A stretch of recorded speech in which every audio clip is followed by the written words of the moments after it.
Hello दोस्तों, स्वागत है आप सभी लोगों का फिर से आपके अपने चैनल राइजिंग स्टार क्लासेस पर। तो दोस्तों, आज की इस वीडियो में मैं आप लोगों को क्लास 9th का संस्कृत का पेपर दिखाने वाला हूं और इसका सॉल्यूशन भी कराने वाला हूं। ठीक है, तो अगर आज आप लोगों का संस्कृत का पेपर है या आज के बाद कभी भी है तो इस पेपर को केवल देख करके जाइएगा, तो कई सारे प्रश्न डायरेक्ट आपको इसी पेपर से मिल जाएंगे। ठीक है, तो इसी पेपर को केवल सॉल्व करके अपना पेपर देने जाना है।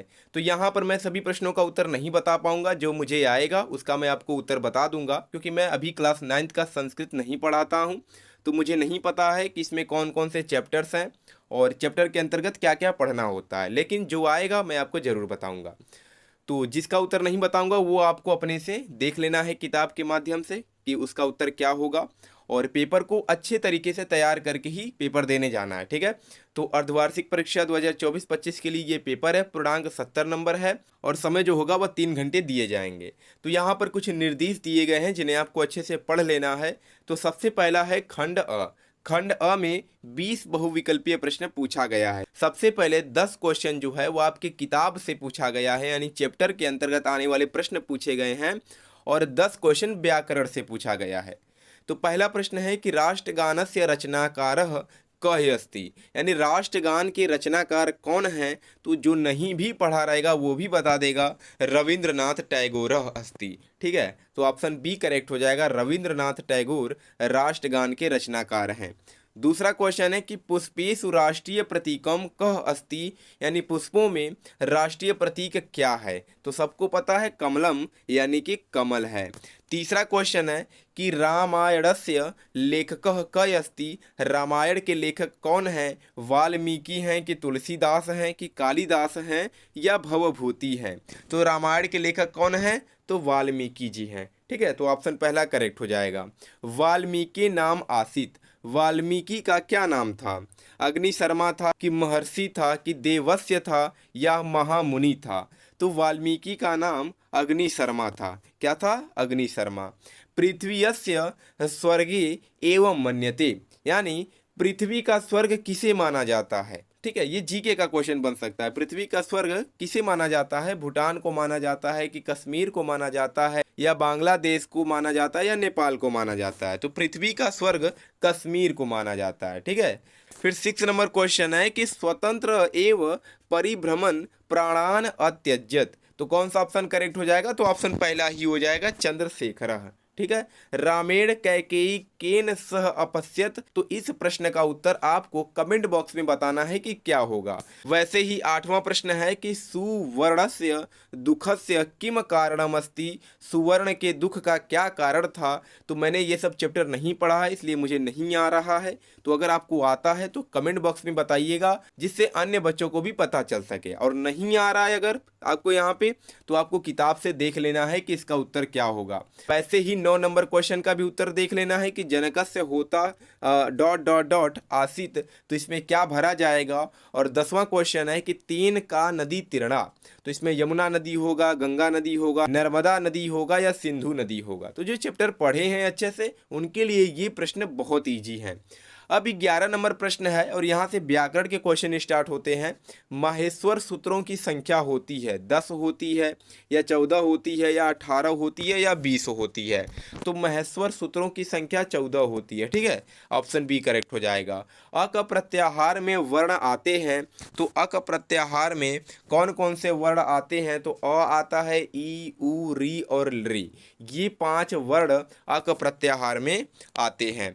प वर्ग का उच्चारण स्थान है, प यानी कि ओष्ठ।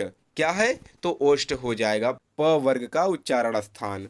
14 नंबर क्वेश्चन है कि देवैश्वर्यम में किस सूत्र की संधि की गई है। अकः सवर्णे दीर्घः, इकोय रचि, आद गुण या वृद्धि रेचि। तो ये भी आपको बताना है कि इसका उत्तर कौन सा होगा। देवपति में कौन सा समास है, तो कर्मधारय समास है। सहपादेन खंजह, पादेन में कौन सा कारक है। तो देखिए, सहपादेन खंजह का हिंदी अर्थ होता है वह पैर से लंगड़ा है। तो पैर से यानी से का मतलब, और ये जुड़ा हुआ है। ठीक है, अलग नहीं हो रहा है। तो हम जानते हैं कर्ता ने कर्म को करण से, ठीक है, तो क्या हो जाएगा, करण कारक हो जाएगा। ऑप्शन दूसरा करेक्ट होगा। प्रतिवसति में कौन सा उपसर्ग है, तो प्रतिवसति में प्रति उपसर्ग है। ठीक है, तो ऑप्शन पहला करेक्ट हो जाएगा, प्रति उपसर्ग है।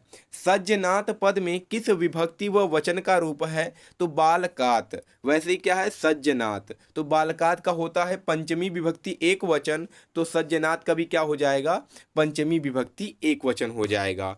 19 नंबर क्वेश्चन है कि स्था धातु का लट लकार प्रथम पुरुष और कामा द्विवचन का रूप है।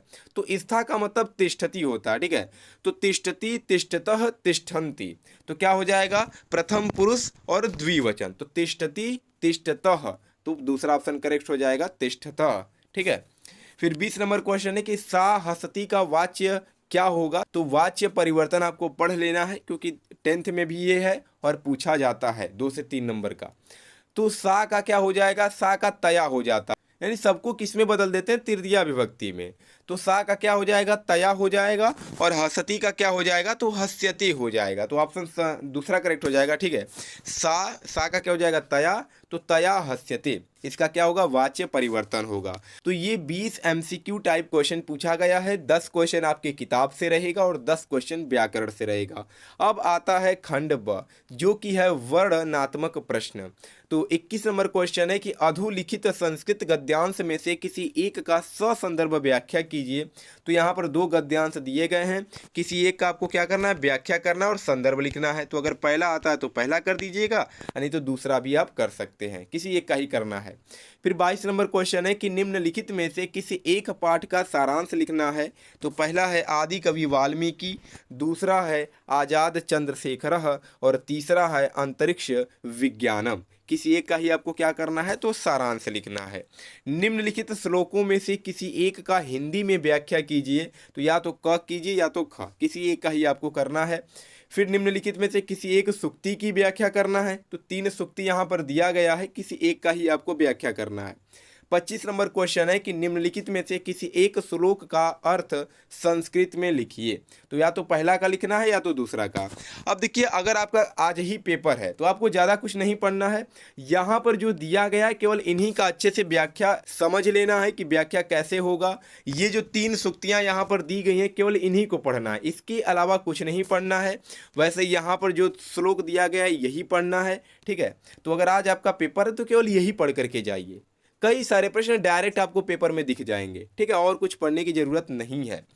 26 नंबर क्वेश्चन है कि न गंगदत्तः पुनरेति कूपम पाठ के आधार पर गंगदत्त का चरित्र चित्रण कीजिए। तो गंगदत्त का आपको चरित्र चित्रण याद कर लेना है। निम्नलिखित शब्दों में से किसी एक का संधि विधायक सूत्र लिखिए, ठीक है, तो आपको किसी एक का लिख देना है। निम्नलिखित शब्दों में से किसी एक का चतुर्थी एक वचन का रूप लिखिए। तो राम का आप लिख सकते हैं क्योंकि राम का आपको पता होगा। देखिए, आपको केवल क्या करना है, बालक का रूप याद कर लेना। अगर बालक का रूप याद है तो आप 4-5 में से एक का तो कर ही लेंगे। तो राम का क्या हो जाएगा, बालक का होता है चतुर्थी विभक्ति एक वचन बालकाय, तो राम का भी क्या हो जाएगा, रामाय, ठीक है, तो यही हो जाएगा। निम्नलिखित पदों में से किसी एक का पुरुष व वचन लिखना है। तो आपको इसमें केवल पठती का याद करना है। किसका, पठती का। अगर पठती का याद है तो आप सबका बता सकते हैं। तो पठेयम का क्या हो जाएगा, तो पठेयम जो है यह विधि लिंग लकार का है। तो पठेत, पठिताम, पठेयु, पठे, पठितम, पठेत, पठेयम, पठेव, पठेम। तो पठेयम का मतलब उत्तम पुरुष एक वचन, ठीक है। तो यही पूछा था पुरुष और वचन, तो पुरुष उत्तम पुरुष है और वचन क्या है, तो एक वचन है। 30 नंबर क्वेश्चन है कि निम्नलिखित पदों में से किसी एक का समास विग्रह करना है। तो 4 में से किसी एक का आप कर सकते हैं। फिर 31 नंबर क्वेश्चन है कि निम्नलिखित रेखांकित पदों में से किसी एक विभक्ति का सूत्रों उल्लेख कीजिए, यानी बताना है ये जो अंडरलाइन किया गया है कि यह किस विभक्ति का है, ठीक है, तो बता दीजिएगा। 32 नंबर क्वेश्चन है कि निम्नलिखित वाक्यों में से किसी 3 वाक्यों का संस्कृत में अनुवाद कीजिए। तो यहाँ पर 5 वाक्य दिए गए हैं, किन्हीं 3 का आपको वाक्य का अनुवाद करना है। फिर 33 नंबर क्वेश्चन है अपने प्रधानाचार्य को अवकाश के लिए प्रार्थना पत्र संस्कृत भाषा में लिखिए। तो पहले हिंदी में लिखना है और फिर उसको संस्कृत में कन्वर्ट कर देना है। अब यहाँ पर एक और समस्या आती है, बच्चों को हिंदी से संस्कृत में अनुवाद बनाने नहीं आता है। तो अगर आपको भी नहीं आता है तो मैंने इस पर एक वीडियो बनाया हुआ है, जाकर के सर्च कीजिएगा, आपको वीडियो मिल जाएगा, जिसमें मैंने बताया है कि हिंदी से संस्कृत में अनुवाद कैसे बनाया जाता है, ठीक है, तो वहाँ से सीख लीजिए। फिर लास्ट क्वेश्चन है कि निम्नलिखित शब्दों में से किसी 2 शब्दों का संस्कृत वाक्यों में प्रयोग करना है, यानी एक सेंटेंस बनाना है। जैसे अत्र माने होता है यहाँ, ठीक है, तो यहाँ शब्द जोड़ करके कोई भी एक सेंटेंस बना सकते हैं। वैसे ही तिष्ठति हो गया यानी बैठना, कुत्र माने हो गया कहाँ, यानी इसका बना सकते हो कि तुम कहाँ जाते हो, या त्वम कुत्र गच्छति, सॉरी त्वम के साथ गच्छति नहीं रहेगा, क्या हो जाएगा गच्छति गच्छता गच्छन्ति गच्छसि, ठीक है, त्वम कुत्र गच्छसि ये हो जाएगा। तो आपको क्रिया भी देखना और कर्ता भी देखना, ऐसा नहीं कि स पठती होता है तो त्वम भी पढ़ती ही हो जाएगा, नहीं, तो गच्छति गच्छता गच्छन्ति गच्छसि हो जाएगा। तो त्वम कुत्र गच्छसि यानी तुम कहाँ जाते हो। तो ऐसे ही आपको क्या करना है, किसी दो का संस्कृत वाक्य में प्रयोग कर देना है।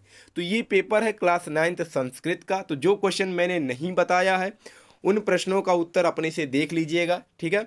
अभी मैं 9th का जो संस्कृत है वो नहीं पढ़ाता हूँ, इसलिए मुझे उतना नहीं पता है। किताब अगर पढ़ाया होता तो मुझे पता होता कि कौन सा प्रश्न का उत्तर क्या होगा, ठीक है। तो इस साल मैं पढ़ाऊँगा, यहाँ पे संस्कृत भी पढ़ाया जाएगा, क्लास 10th का भी संस्कृत पढ़ाया जाएगा। लेकिन अगर आपका आज पेपर है तो पूरे पेपर को अच्छे से सॉल्व करके जाइए, अभी भी आपके पास 2 से 3 घंटे बचे हुए हैं। तो चलिए मिलते हैं नेक्स्ट वीडियो में एक नए टॉपिक के साथ, तब तक के लिए धन्यवाद।